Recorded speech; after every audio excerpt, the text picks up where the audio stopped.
we want to take away some things. Like I myself, I'm an ex-offender, returning citizen. I did 4.5 years in prison myself. I worked every job from Burger King to General Motors. I work at a company now, and I'm not going to say the name of the company, but the company I work at now, I've been there almost a year. So, you know, I'm all about relationships and forming relationships and trying to get people employed. So me and Mr. Royer, we went out to this place of business that I work at. We go through the front door. We talk to the HR lady, and the HR lady says, you know, Mike, you've been talking to me about this breaking the cycle. I mean, what exactly is it that you guys do? We say, well, we help people that have backgrounds find employment. Her immediate response was, we don't deal with them type of people. We don't hire them type of people. We have a very extensive background check policy, and we would never let none of them people work in this building.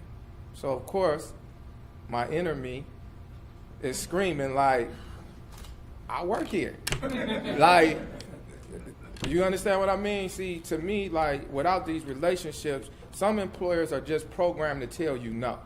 When you ask them about what's your background policy, they give you the old standard, case-by-case base. Case-by-case mean if you check yes, we ain't calling you. Give you another example. Just 2 weeks ago, and she don't mind me saying her name because she had wanted to come here, Ms. Doris Kennedy.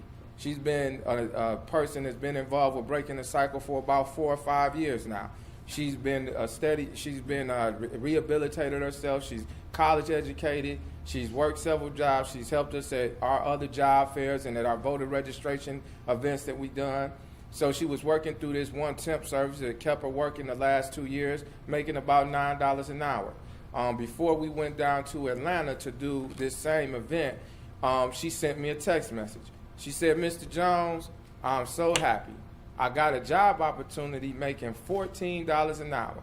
This is going to change my life. God is blessing me. I can't wait to start. When you get back, we got to go do lunch so we could discuss, you know, my new good fortune. I said, okay, we could do that. I came back in town. 2 days later, I received a text from her. So I'm at work, and I say, well, you know, I'll text you. I'll call you when I get off. She said, that'll be fine. We get on the phone. She says, Mr. Jones, remember that job I told you about? She said, I disclosed that I had a background on my application. They asked me, have I been convicted of a felony in the last 5 years? We had a discussion. I checked yes. They hired me. I quit my other job. So for the HR people in here, when you quit a job, you know that means you can't get unemployment, right? Because you voluntarily quit a job. So she voluntarily quit one job to get the other job for 3 days later for them to come in there and say, you know what, we've been doing some thinking, we did another background check on you, and we decided that we can't use you. Devastated. Devastated.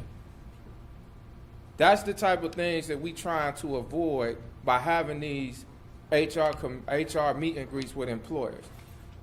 This isn't going to be the last one that we want to do, because we feel that this is the best way to reach out to people in the community and let them know that about the laws and about how they affect people's lives and how giving a person a second chance can affect them in a positive way.